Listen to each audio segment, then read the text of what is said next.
Cryptography का मकसद यही है कि हम कोई इंफॉर्मेशन ट्रांसमिट करना चाह रहे हैं and we want to hide that transmission between the transaction duration and period. जो भी उसके दरमियान में different network devices resources use होते हैं या बीच में कोई शेयर्ड मीडिया इंटरनेट लाइक है, तो वहाँ पे हम उस इंफॉर्मेशन को ऐसे शेयर करना चाह रहे हैं कि कोई उसको रीड ना कर सके। हम अपनी इंफॉर्मेशन को हाइड करना चाह रहे हैं, तो उसके लिए डिफरेंट इनक्रिप्टर और डिक्रिप्टर यूज़ होते हैं जिनको हम डिस्कस करेंगे। क्रिप्टोग्राफी के डिफरेंट एल्गोरिदम्स हैं और प्रोटोकॉल्स यूज़ किए जाते हैं। इनको हम 4 मेन एरियाज में डिवाइड कर सकते हैं।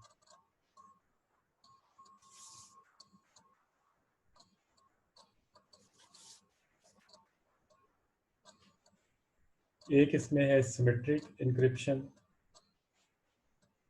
सिमेट्रिक इंक्रिप्शन में हमारे पास जो मैसेज साइज है या डेटा साइज है उस पर कोई लिमिट नहीं है।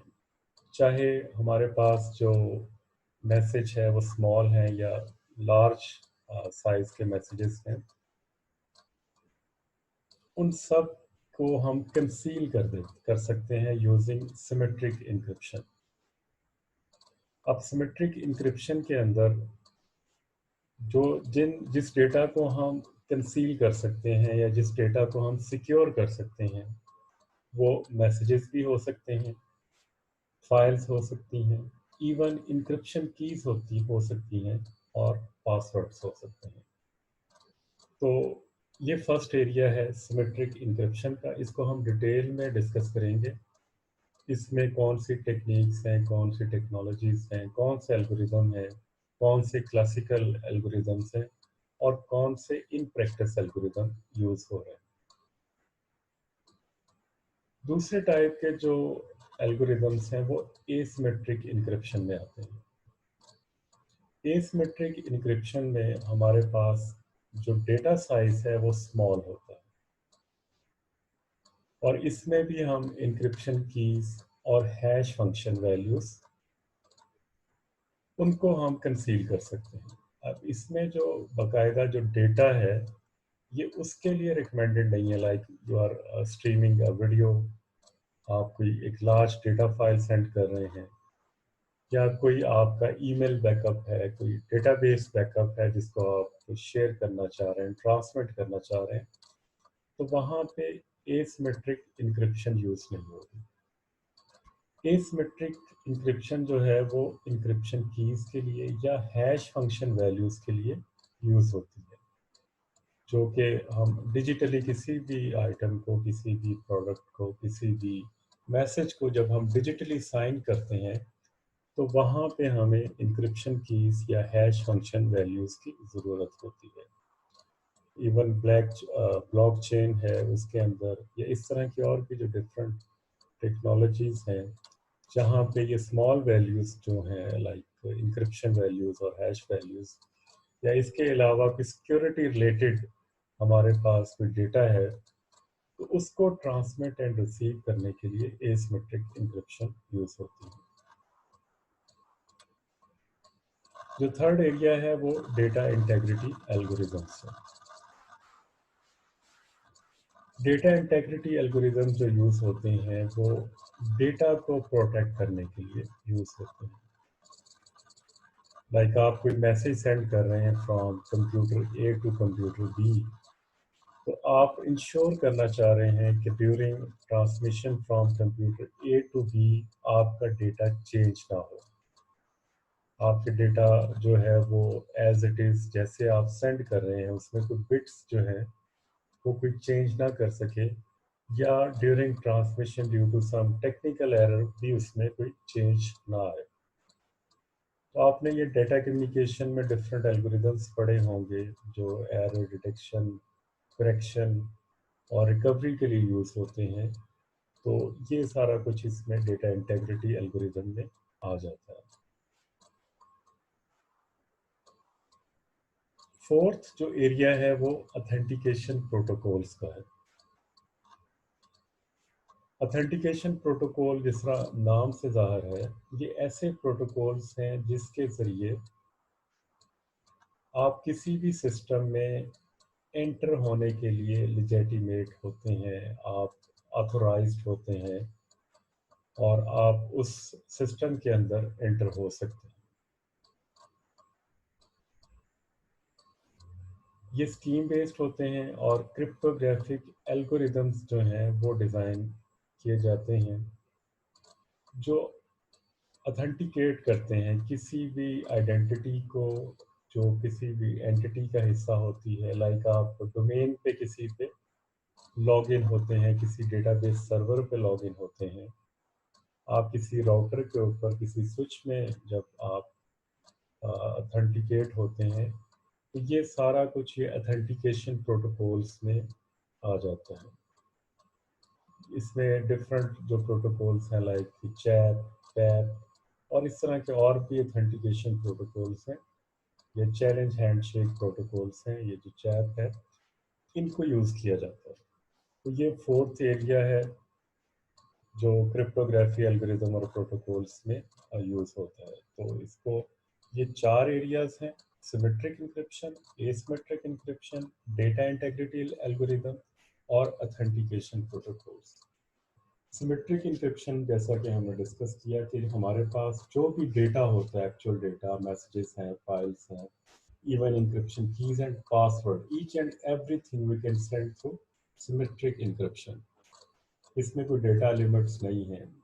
हमें चाहे कि लार्ज डेटा हो या स्मॉल हो, हम सिमेट्रिक इंक्रिप्शन से सेंड कर सकते हैं। एसिमेट्रिक इंक्रिप्शन में हमारे पास जो है ऐसा डेटा सेंड किया जाता है जो लार्ज ना हो और उसमें मोस्टली ऐसा डेटा होता है which is relevant to security, authenticity.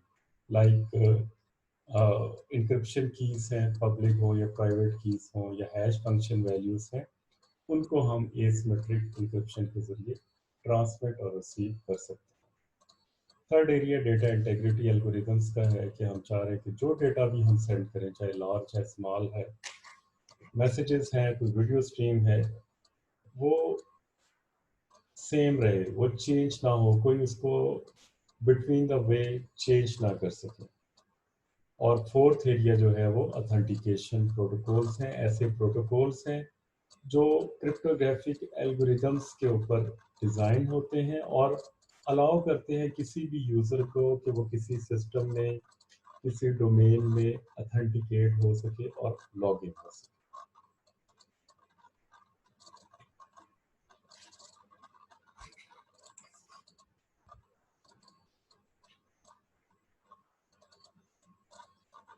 The field of network and internet security consists of measure to deter, prevent, detect, and correct security violations that involve the transmission of information. तो जो network security, network या internet security का मतलब ये है कि हमारे पास एक ऐसा मैकेनिज्म हो, एक ऐसा सिस्टम हो कि जिसके ज़रिए कोई भी हैकर है या अनऑथोराइज्ड यूज़र है वो सिस्टम में एंटर ना हो सके। उसको हम उसको थ्रेट भी कर सकें ऐसे यूज़र को, और उसको हम प्रिवेंट भी कर सकें, डिटेक्ट भी कर सकें। और अगर कोई वायलेशन होती है, कोई थ्रेट आता है या कोई सिक्योरिटी ब्रीच होती है, तो उसको हम करेक्ट भी कर सकें। और ये सारा किस लिए हम करते हैं मैकेनिज्म? ये हम इंफॉर्मेशन को ट्रांसमिट करने के लिए करते हैं। तो इसके लिए डिफरेंट प्रैक्टिकल वर्ल्ड में डिफरेंट डिवाइसेस हैं जिनको यूज़ करते हैं, और बहुत से डिवाइसेस का नाम आपने सुना भी होगा। लाइक फायरवॉल्स हैं जो पहले हार्डवेयर बेस्ड भी होती थी ज़्यादातर, लेकिन अब जो है वो आपके हर पीसी का हिस्सा है।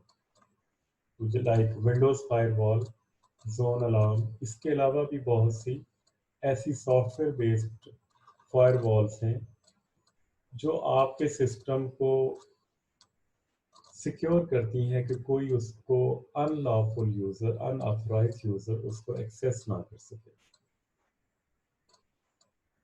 हार्डवेयर बेस्ड जो फायरवॉल्स हैं वो नेटवर्क्स को सिक्योर करने के लिए, नेटवर्क के अंदर जो इंफॉर्मेशन एसेट्स हैं लाइक डेटाबेस सर्वर्स हैं, वेब सर्वर्स हैं, उनको सिक्योर करने के लिए फायरवॉल्स जो यूज़ होती हैं। इसमें जो दो मेजर प्लेयर्स हैं, ये थोड़ा सा मैं आपको प्रैक्टिकली भी बताता जाऊंगा ताकि थ्योरेटिकल नॉलेज के साथ आपको मार्केट के अंदर जो डिवाइसेस यूज़ हो रहे हैं उनका भी आइडिया होता रहे।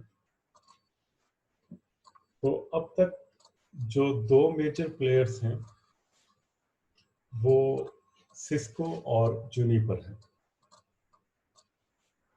सिस्को की जो फायरवॉल्स हैं वो एंटरप्राइज लेवल के ऊपर हैं, कॉर्पोरेट लेवल के ऊपर हैं। स्मॉल स्केल यूजर्स के लिए अब राउटर्स में उनकी फायरवॉल्स आती हैं, लेकिन जूनिपर में स्मॉल स्केल, मीडियम स्केल और लार्ज स्केल हर तरह की ऑर्गेनाइजेशन के लिए फायरवॉल्स हैं। इसके अलावा और भी इस तरह के सिक्योरिटी डिवाइसेस हैं लाइक आईपीएस, डीपीएस। आईपीएस क्या होते हैं? Intrusion prevention systems. और आईडीएस क्या होते हैं? Intrusion detection system. तो बाज़ औक़ात ये अलग से बॉक्सेस आते हैं जिनको आप नेटवर्क में इंस्टॉल कर सकते हैं और जिनका काम ये है कि कोई अगर अनऑथोराइज्ड उसमें इंट्रूजन होती है, कोई आपके नेटवर्क को एक्सेस कर लेता है तो उसको आप डिटेक्ट कर सकते हैं।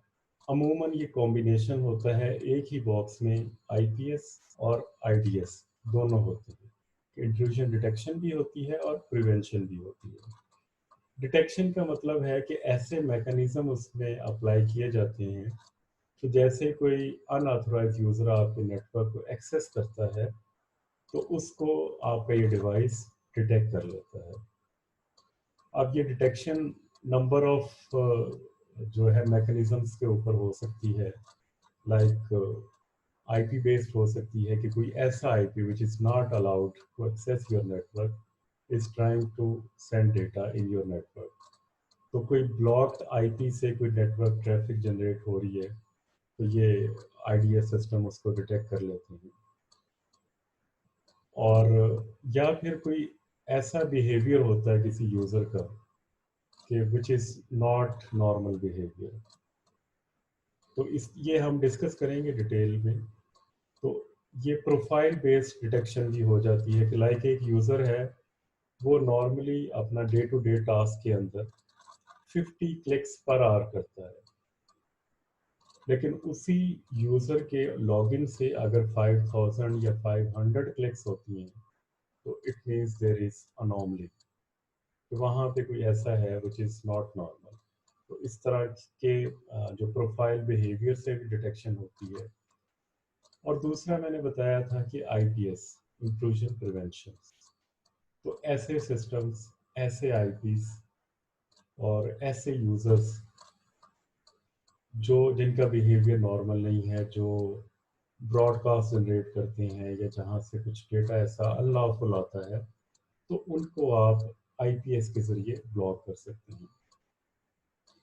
और फायरवॉल में भी डिफरेंट लेवल की जो ये ब्लॉकिंग है और ये रूल्स आप अप्लाई कर सकते हैं। आप ग्रुप ऑफ आईपीस को, सिंगल आईपी को, प्रोटोकॉल को, किसी को, उन सबको आप ब्लॉक कर सकते हैं या अलाउ कर सकते हैं। अब हम डिस्कस करेंगे कि हमारे पास जो सिक्योरिटी वायलेशंस हैं वो कौन कौन सी होती हैं और किस तरह की हैं। फर्स्ट एग्जांपल में हम देखते हैं कि यूज़र ए एक फाइल ट्रांसमिट करना चाह रहा है यूज़र बी को। इस फाइल के अंदर कोई सेंसिटिव इंफॉर्मेशन है, लाइक पेरोल रिकॉर्ड्स हैं, सैलरी की डिटेल है या कोई इस तरह का डेटा है विच इज़ सेंसिटिव। अब ये जो डेटा सेंड होना है ए से बी के दरमियान में, उसमें एक यूज़र सी भी है जो ऑथोराइज नहीं है इस फाइल को रीड करने का, उसको देखने का। लेकिन अगर यूज़र सी इसकी एक कॉपी को कैप्चर कर लेता है इसकी ट्रांसमिशन के दौरान, तो this is security violation. Like एक इसका और भी सिनेरियो हो सकता है, लाइक एक डिपार्टमेंट के अंदर तीन चार, एक ऑर्गेनाइजेशन के अंदर 3 या 4 डिपार्टमेंट काम करते हैं। लाइक एक डिपार्टमेंट फाइनेंस का है, फाइनेंस एंड अकाउंट्स का है, एक सेल्स का है, एक टेक्निकल स्टाफ है। अब जो फाइनेंस वाले चाहते हैं कि उनका डेटा अब जो है वो मार्केटिंग एंड सेल्स वाले ना देख सकें, और मार्केटिंग एंड सेल्स वाले चाहते हैं कि उनका डेटा जो है टेक्निकल स्टाफ ना देख सकें। तो ये तीनों डिपार्टमेंट चाह रहे हैं कि उनका जो डेटा है डिफरेंट जो ग्रुप्स हैं, ग्रुप ऑफ यूजर्स हैं, उनसे सिक्योर रहे। तो अगर कोई एक फाइनेंस एंड अकाउंट्स का डेटा अगर मार्केटिंग एंड सेल्स वाले देखते हैं तो ये सिक्योरिटी वायलेशन है। तो इसको इम्प्लीमेंट करने के डिफरेंट वेज हैं जिनके ज़रिए इसको हम इम्प्लीमेंट कर सकते हैं। लाइक वीलैंस बना सकते हैं, वीलैंस बना के हम इसको सिक्योर कर सकते हैं। नंबर 2 में हमारे पास एक और एग्जांपल है सिक्योरिटी वायलेशन की, कि एक नेटवर्क मैनेजर जो डी है, जो कंप्यूटर ई को एक मैसेज सेंड करता है, जो उसकी मैनेजमेंट डोमेन है, जो उसका नेटवर्क है, उसके अंदर जो नेटवर्क मैनेजर है वो कंप्यूटर ई को कोई डेटा सेंड करता है।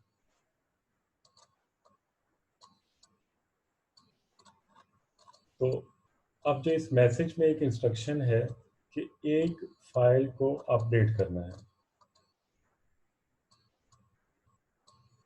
अब उस फाइल के अंदर क्या है कि कुछ नए यूज़र हैं, उनको आपने ऑथोराइज करना है ताकि वो कंप्यूटर को एक्सेस कर सकें। अब इसमें यूज़र एफ जो है वो मैसेज को इंटरसेप्ट करता है, उसके जो कंटेंट्स को चेंज कर देता है, और उसमें कुछ जो एंट्रीज हैं वो ऐड कर देता है या डिलीट कर देता है। एंट्रीज ऐड करने का मतलब ये है कि कुछ और ऐसे यूज़र्स जो अलाउड नहीं है उनका डेटा उसमें ऐड हो जाता है, और जो अलाउड यूज़र होते हैं या ऑथोराइज यूज़र्स होते हैं उनका डेटा उसमें से वो डिलीट कर देता है। तो जो एफ यूज़र है वो इसमें वायलेशन कर रहा है। अब ये उसने अल्ट्रेशन करके उसने उसने कुछ यूज़र को ऐड किया, कुछ को डिलीट किया, और उसके बाद ये जो मैसेज है जो कि अल्टर हो चुका है उसको कंप्यूटर ई को सेंड कर देता है। और जो कंप्यूटर ई है वो ये समझता है कि ये नेटवर्क मैनेजर से ये मैसेज आया है और सेम एज इट इज़ है, और जो ऑथराइजेशन फाइल है उसके मुताबिक उसको वो अपडेट कर देता है। लेकिन अब ऑथराइजेशन फाइल के अंदर चेंजेस हो चुकी हैं, कुछ ऐसे यूज़र्स ऐड हो चुके हैं जो ऑथराइज नहीं हैं, और कुछ ऐसे यूज़र्स डिलीट हो चुके हैं जो कि ऑथराइज थे। तो इस तरह ये एक सिक्योरिटी वायलेशन है कि आप कोई डेटा सेंड कर रहे हैं और इसके दरमियान में कोई उस डेटा को चेंज कर देता है।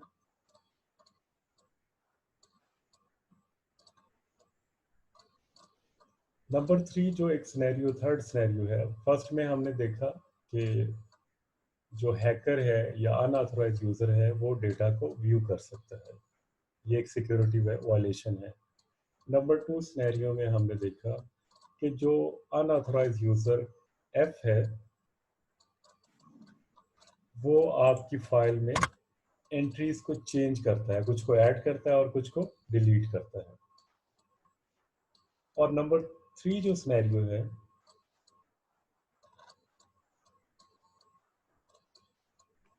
इसमें जो यूज़र एफ है वो एक अपना मैसेज बना लेता है। इसमें तो सिनेरियो 2 में वो चेंज कर रहा होता है मैसेज को और प्रिटेंड करता है कि ये जो जो चेंजेस हैं ये भी डी से आई है। लेकिन सिनेरियो 3 में क्या है कि जो अनऑथराइज यूज़र एफ है वो अपना मैसेज एक जनरेट करता है, और उसमें जो भी उसने उसकी डिज़ायर्ड एंट्रीज हैं या जो भी उसमें अनऑथराइज यूज़र डालने होते हैं वो उसमें ऐड करता है और कंप्यूटर ई को सेंड कर देता है। और उसका जो सिग्नेचर है वो मैनेजर डी का होता है। मतलब वो ओरिजिनेट एफ कर रहा है लेकिन वो शो ये कर रहा है कि ये जो मैसेज है मैनेजर से आया है। अब जो कंप्यूटर ई है वो मैसेज को एक्सेप्ट करता है कि ये मैनेजर से आया है और अपनी ऑथराइजेशन फाइल को अकॉर्डिंगली अपडेट कर लेता है। तो इस सूरत में जो मैनेजर डी को भी जब तक वो नोटिस ना ले नहीं पता चलता कि जो ऑथराइजेशन फाइल है उसमें चेंज हो चुका है।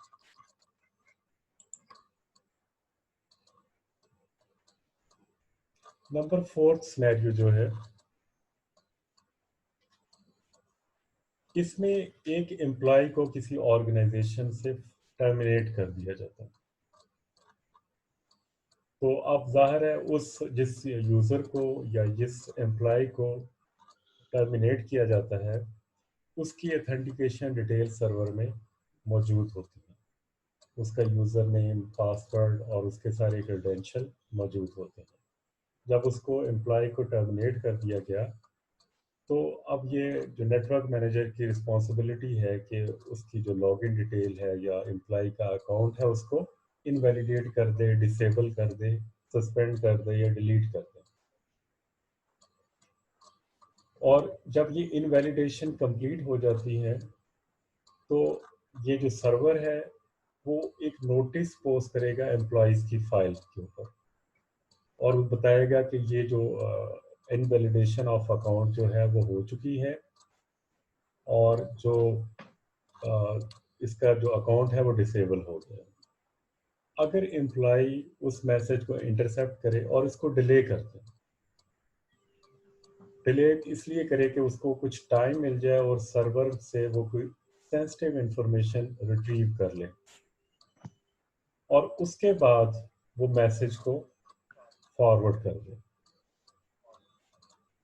तो इस तरह की जो सिक्योरिटी ब्रीच है that is very hard to notice.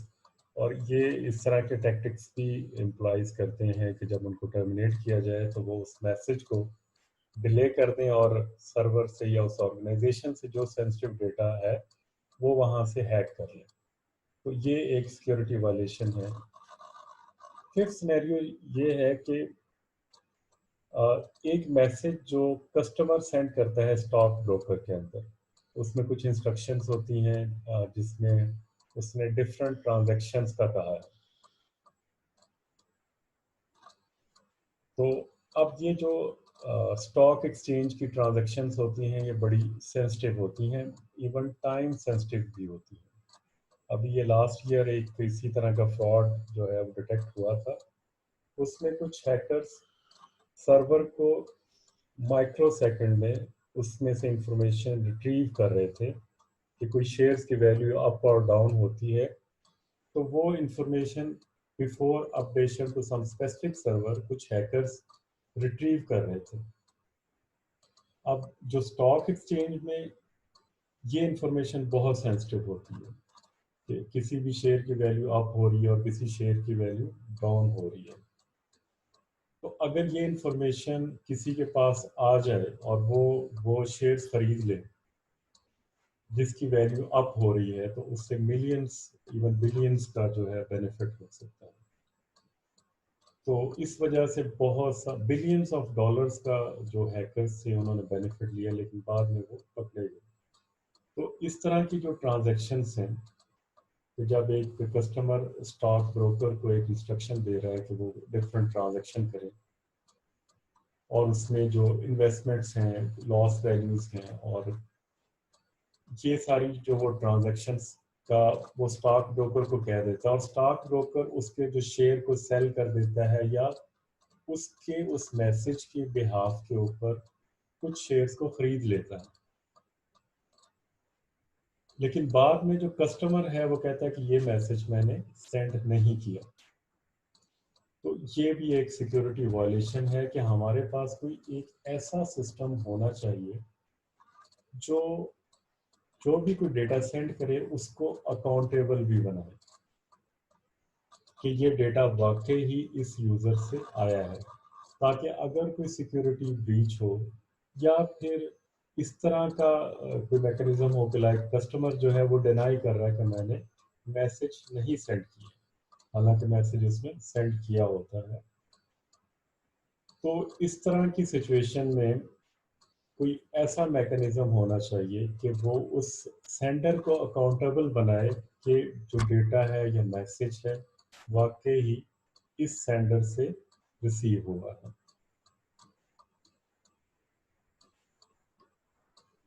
अब ये नंबर ऑफ पॉसिबिलिटीज हैं जो किसी भी नेटवर्क में आ सकती हैं। किसी भी कंप्यूटर नेटवर्क में, इंटरनेट एंड नेटवर्क के अंदर ये पॉसिबिलिटी है, सिक्योरिटी ब्रीचेस हैं जो कि हो सकती है। लेकिन इसके अलावा एंडलेस ब्रीचेस हैं, एंडलेस थ्रेट्स हैं जो रोजाना की बेस पे अकर होते हैं। तो ये कुछ सिनेरियोज को हमने इसमें डिस्कस किया है, तो जिसमें डिफरेंट कंसर्न्स हैं नेटवर्क सिक्योरिटी के हवाले से कि ये आ सकते हैं। लेकिन इसके अलावा भी नंबर ऑफ पॉसिबिलिटीज हैं जो नेटवर्क सिक्योरिटी के हवाले से हो सकती है।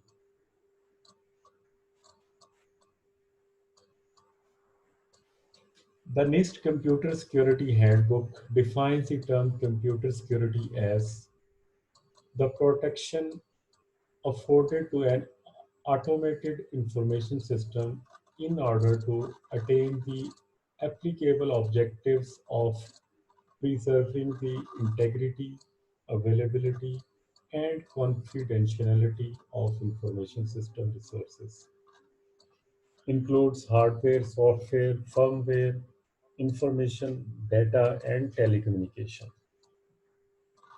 तो ये जो तीन हाइलाइटेड पिलर्स हैं नेटवर्क सिक्योरिटी के, integrity, availability and confidentiality of information system resources, इसको हमने प्रिजर्व करना है।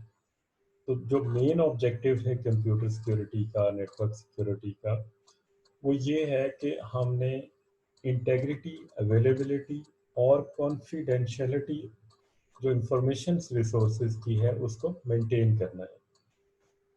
अब जो इंफॉर्मेशन सिस्टम रिसोर्सेज हैं इसमें हार्डवेयर एसेट्स भी आ सकते हैं, लाइक आपका कोई डेटा जो हार्ड डिस्क के ऊपर है, कुछ जिप ड्राइव्स के ऊपर पड़ा है, कुछ ऑनलाइन क्लाउड के ऊपर पड़ा है, और कुछ डेटा आपका कहीं पे इनबॉक्सेस में पड़ा है। तो डिफरेंट टाइप का जो डेटा है, लाइक सॉफ्टवेयर्स हैं आपके पास, फर्मवेयर है हार्डवेयर्स के, या आपके पास कोई डेटा है जो सेंसिटिव है, या इसके अलावा टेलीकम्युनिकेशन इंफ्रास्ट्रक्चर है जो कि कॉम्प्रोमाइज़ नहीं होना चाहिए। तो ये हम डिस्कस करेंगे मज़ीद इसमें कि ये जो इंटेग्रिटी, अवेलेबिलिटी और कॉन्फिडेंशियलिटी से क्या मुराद है और इसको हम कैसे मेंटेन रख सकते हैं।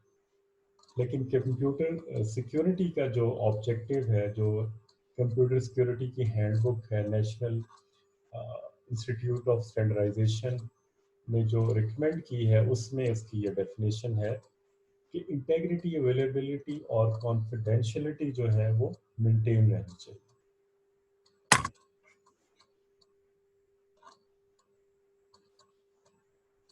मीटिंग एंड होगी तो I hope you will all rejoin again.